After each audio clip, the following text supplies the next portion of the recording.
Hi everyone. आज की इस महत्वपूर्ण करंट अफेयर्स की क्लास में आपका स्वागत है। आज है गुरुवार 25 जून 2026। दोस्तों, प्रतियोगी परीक्षाओं की तैयारी में करंट अफेयर्स वे हथियार है जो आपकी सफलता की राह को आसान बनाता है। चाहे यूपीएससी हो, एसएससी, रेलवे, बैंकिंग, पुलिस या किसी भी राज्य स्तरीय परीक्षा, हर जगह समसामयिक घटनाओं की अच्छी समझ आपकी रैंक तय करती है। आज हम देश दुनिया में घटित उन महत्वपूर्ण घटनाओं पर चर्चा करेंगे जो आने वाली परीक्षाओं के लिए बेहद महत्वपूर्ण है। हम सिर्फ खबरें नहीं पढ़ेंगे बल्कि उनके पीछे के कारण, प्रभाव और परीक्षाओं में पूछे जाने वाले संभावित प्रश्नों को भी समझेंगे। तो अपनी कॉपी और पेन तैयार रखिए क्योंकि आज की ये क्लास आपके ज्ञान में एक नया अध्याय जोड़ने वाली है। आइए बिना समय गंवाए शुरू करते हैं आज की करंट अफेयर्स की शानदार यात्रा। स्टूडेंट, जो विद्यार्थी हर दिन कुछ नया सीखता है वही कल सबसे आगे निकलता है। तो इसी के साथ हम शुरू करते हैं अपनी आज की महत्वपूर्ण श्रृंखला। तो हमारी फर्स्ट हेडिंग है अंतर्राष्ट्रीय संबंध एवं भू राजनीति, ब्रिक्स ऊर्जा बैठक और वैश्विक भू राजनीतिक घटनाक्रम। ग्रामीण ब्रिक्स ऊर्जा मंत्रियों की बैठक भारत की मेज़बानी में आज यानी 25 जून से गुरुग्राम, हरियाणा में 2 दिवसीय 11वीं ब्रिक्स ऊर्जा मंत्रियों की उच्च स्तरीय बैठक शुरू हो रही है, जिसमें सदस्य देशों के बीच हरित ऊर्जा और सस्टेनेबल ग्रिड पर चर्चा होगी। यूएस ईरान परमाणु वार्ता में प्रगति। वियना में चल रही अमेरिका ईरान अप्रत्यक्ष परमाणु वार्ता में सकारात्मक संकेतों और प्रतिबंधों में संभावित ढील के बाद वैश्विक बाजारों में कच्चे तेल की कीमतों में नरमी दर्ज की गई है।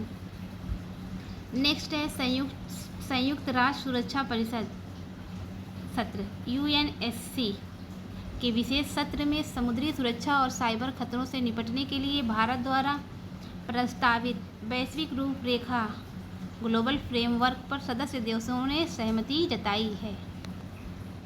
आगे है अर्थव्यवस्था से जुड़ी हमारी खबर। अर्थव्यवस्था, कृषि एवं नीति, आरबीआई के नए डिजिटल ऋण नियम और भारत यूएस व्यापार वार्ता। तो आरबीआई का डिजिटल लेंडिंग पर नया सख्त रुख। भारतीय रिजर्व बैंक ने उपभोक्ताओं के हितों की रक्षा के लिए फिनटेक कंपनियों और डिजिटल लोन ऐप्स के लिए नए over the top loan settlement दिशा निर्देश जारी किए हैं। आगे है भारत अमेरिका रणनीतिक व्यापार वार्ता।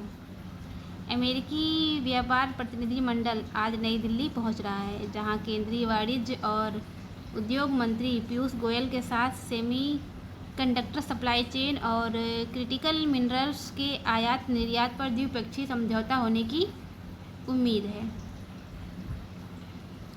कृषि निर्यात में रिकॉर्ड वृद्धि। वाणिज्य मंत्रालय द्वारा जारी आंकड़ों के अनुसार वित्त वर्ष 2026 की पहली तिमाही में भारत के जैविक कृषि उत्पादों और बासमती चावल के निर्यात में पिछले वर्ष की तुलना में 18% की भारी वृद्धि दर्ज की गई है।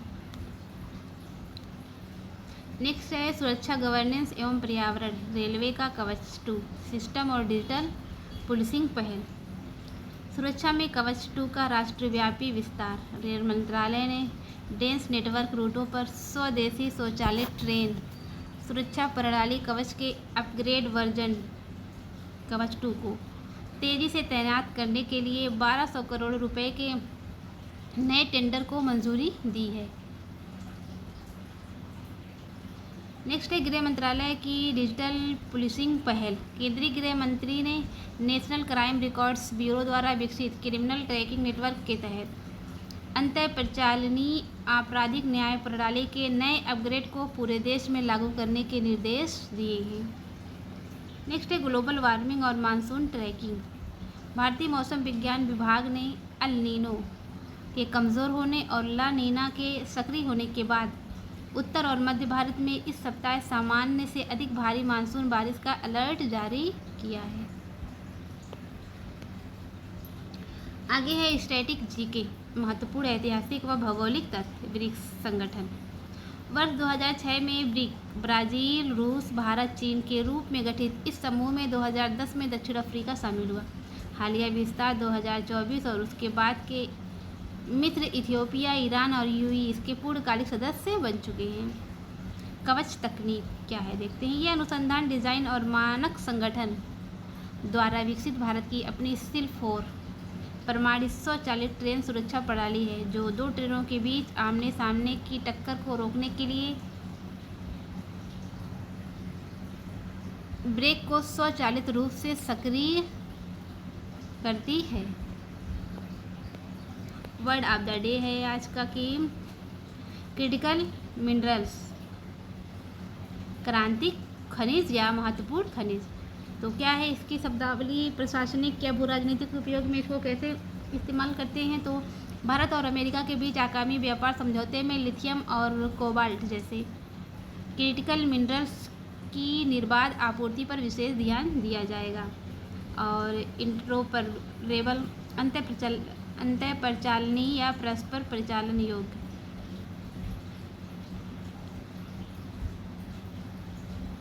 गृह मंत्रालय का नया ICJS पोर्टल सभी राज्यों की पुलिस और अदालतों के बीच डेटा को इंटरऑपरेबल बनाता है।